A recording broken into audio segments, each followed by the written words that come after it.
Bonjour à toutes et à tous. Alors, je vais commencer par m'excuser pour mon retard. Comme vous l'avez... Bonjour à toutes, là, je ne sais pas si ça, vous m'avez entendu. J'ai l'impression qu'il y a un décalage sur mon ordinateur. Donc, je voudrais commencer par m'excuser du retard. J'avais déplacé le live à 2 heures parce qu'on était en plein ménage, mais à 2 heures, on n'a toujours pas fini. Donc, vous me voyez, enfin, vous me prenez en cours, mais là, j'ai vu l'heure, je me suis dit, oups, bon, il faut que je me connecte. Alors, bienvenue à toutes et à tous. Donc, nous en sommes rendus au 14e jour du défi, où nous avons commencé l'exploration du chakra de la gorge hier. Donc, c'est le deuxième jour sur le chakra de la gorge. Je rappelle pour celles et ceux qui prennent le défi en route, c'est un défi de 21 jours de gratitude pour les 2 ans de Maman sans tabou, où on explore tous les chakras un par un. Et on passe 3 jours sur chaque chakra. Chaque chakra. C'est pas facile à dire ça. Chakra de la gorge, intéressant. Donc, ce chakra, hein, il est situé ici, la gorge, le cou, la langue, la bouche, mais aussi les oreilles. Hein. Comme j'expliquais hier, c'est notre capacité à s'exprimer et à être entendu. C'est le chakra de la communication, de la créativité, de la résonance. Il est lié à l'ouïe, hein, au son, et sa couleur, c'est le bleu. Voilà. Alors hier, on a pris le temps de remercier l'expression de sa vérité. Toutes les fois où on a pu s'exprimer, où on s'est peut-être même aussi mal exprimé, l'importance, hein, d'être capable de parler, d'émettre des sons, de communiquer avec l'autre. Et aujourd'hui, on va travailler sur son pendant, donc la capacité à écouter, à entendre et aussi à être entendu. Alors hier, je vous parlais des sourds. Je disais que quand on est sourd, c'est difficile de communiquer avec les autres. Et quand on est muet, sourd et muet, en fait, pardon, je vous parlais des muets aujourd'hui, donc c'est les sourds, hein, puisqu'on est dans l'écoute. Euh, cette sensation qu'ils ont probablement d'être coupés du monde. Et je me dis, quand on n'a pas justement le don de la parole et le don de l'écoute, euh, j'imagine qu'on se sent très seul. Je peux juste l'imaginer. Je connais quelques sourds et muets, mais pas assez pour avoir échangé avec eux, en fait. Mais moi, j'avoue que je trouve ça vraiment beau de pouvoir, en fait, échanger avec les autres, ouais, par la parole et donc la capacité aussi d'entendre ce que les autres disent. Et notamment d'entendre en fait tous les sons. Hein. Je ne sais pas si vous avez déjà prêté attention à tous les sons merveilleux qui nous entourent. Alors, il y a aussi des sons beaucoup plus désagréables et peut-être que comme moi, vous êtes une maman très sensible au bruit, donc quand on a des enfants, ça devient quelque chose à gérer. Mais j'aime quand même prendre le temps chaque matin d'écouter les bruits autour de moi. Donc aujourd'hui, j'aimerais qu'on commence par remercier en fait tous ces sons de la nature et aussi la musique. Hein. La musique qui nous a été inspirée justement par tous les bruits ambiants. Euh, je ne sais pas ce que serait ma vie sans musique, honnêtement. J'en écoute pas tous les jours, mais il y a vraiment quelque chose de particulier dans la musique. Pour moi, c'est un grand vecteur euh, d'expression, de découverte de soi aussi. Hein. Vous avez tous et toutes des musiques ou des chansons qui vous touchent profondément, qui vous parlent en fait. Donc je voudrais vraiment qu'on prenne un temps pour remercier aujourd'hui les sons de la nature et la musique.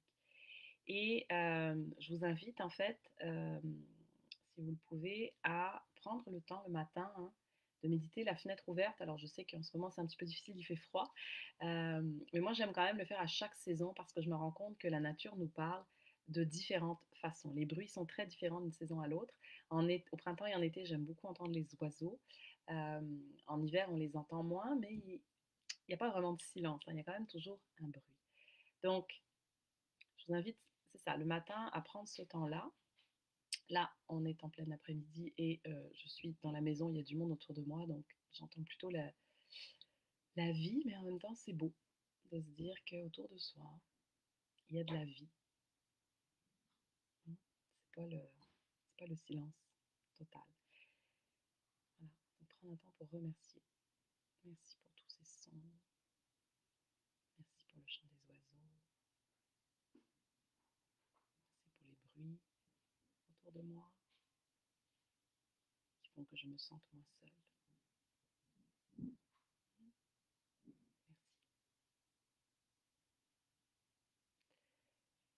Voilà, j'avais une autre idée en tête, mais elle a disparu, donc ce sera pour une autre fois.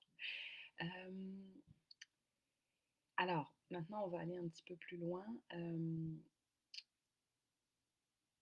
Dans l'écoute, hein, il y a aussi d'honorer en fait toutes les fois où on n'a pas été entendu.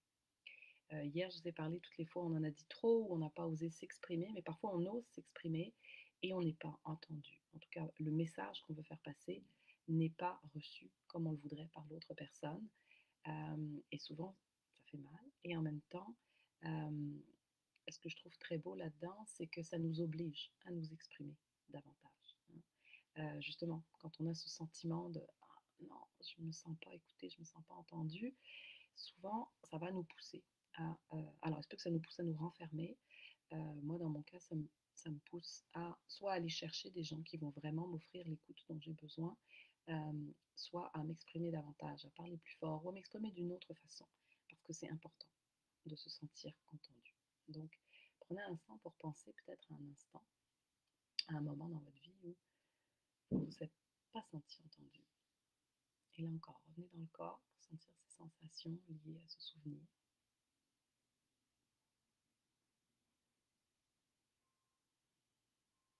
Et essayez de vous rappeler ce que vous avez fait alors.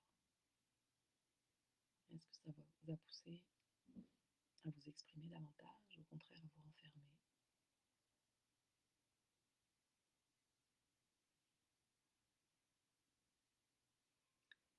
Et maintenant, pensez à une fois où, au contraire, vous vous êtes senti pleinement entendu. Qu'est-ce que ça vous a fait?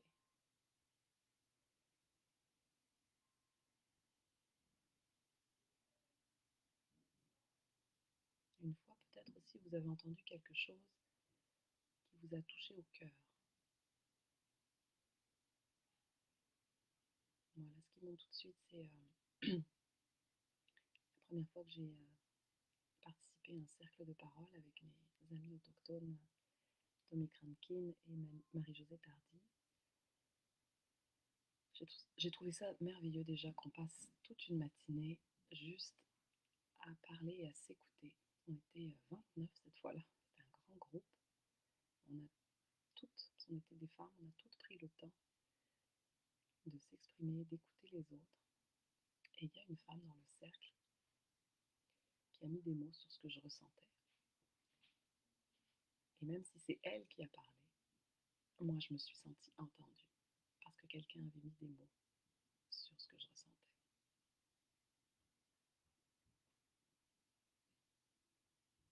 Et je ne sais pas si vous avez déjà expérimenté les cercles de parole, mais ou d'autres espaces de ce genre.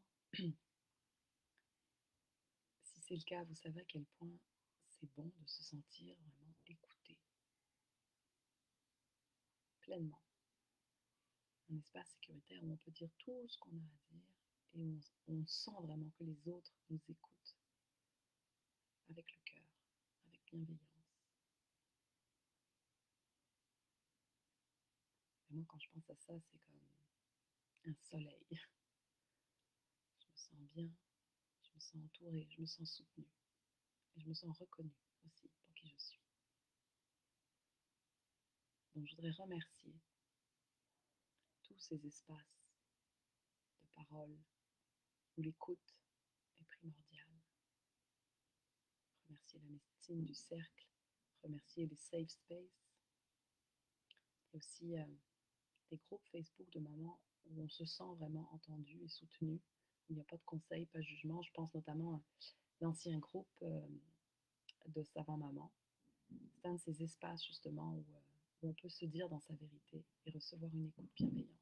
Et ça, c'est précieux. Alors, je voudrais remercier pour cela. Voilà. Ouais, remercier les espaces où on peut avoir une parole vraie, une écoute bienveillante. Pour moi, c'est important.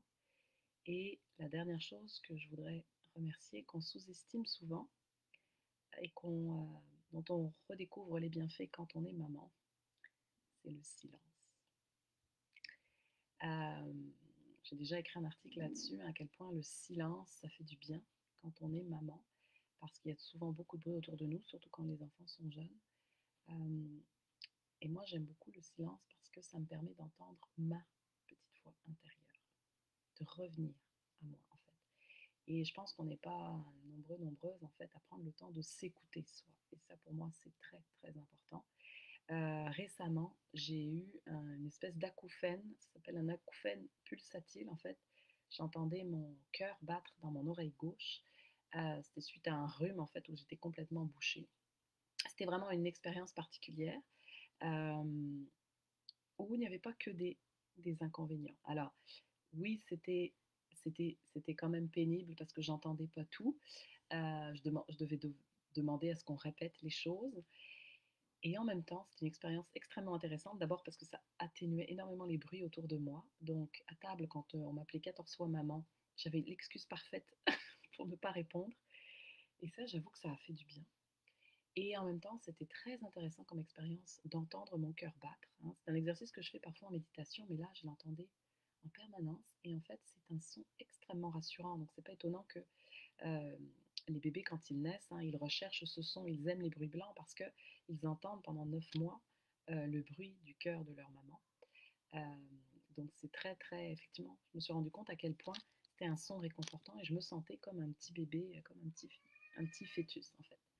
Euh, donc, ouais, c'était vraiment une belle expérience. Donc, ce que je veux vous montrer aussi à travers ce récit, c'est qu'une expérience désagréable, justement comme un acouphène, quand on pratique la gratitude régulièrement, on finit par voir en fait qu'il y a aussi un cadeau derrière ça et que c'est pas tout négatif. Donc moi, pendant une semaine à 10 jours, ça m'a vraiment ramené à moi. Ça m'a vraiment ramené à entendre mon cœur, écouter ma petite voix et à moins me laisser influencer en fait par les autres.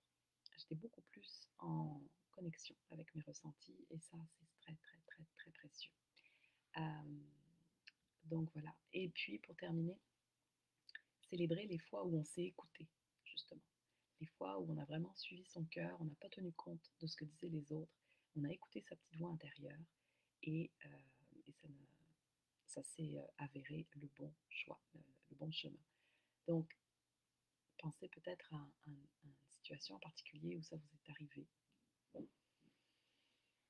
Essayez de vous remémorer ce souvenir.